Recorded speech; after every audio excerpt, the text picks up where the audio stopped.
استقرار. النادي الاهلي هو النادي الوحيد المستقر في مصر. الاسماعيلي بيشحت، الزمالك مش لا ياكل، الاتحاد على الله، المصري مع رئيس نادي معاه فلوس، الانديه الجماهيريه كلها ضاعت ما عدا الاهلي بس. ده صدفه؟ ده عادي؟ ده يعني ده اجتهاد شخصي؟ ما اعرفش. من وجهه نظري، جماهير الاهلي مبسوطه بالكره المصريه كده ليه؟ بياخدوا بطولات في كرشهم اي حاجه تانية.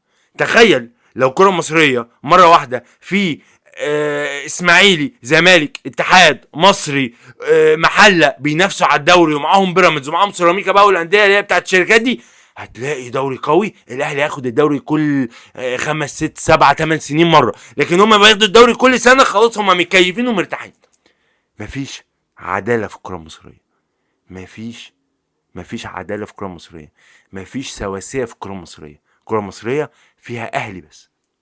لايك مهم جدا، نظركم ما تنساش من الفيديو، فرقه متابعه من غير ما تشوفني. سلام.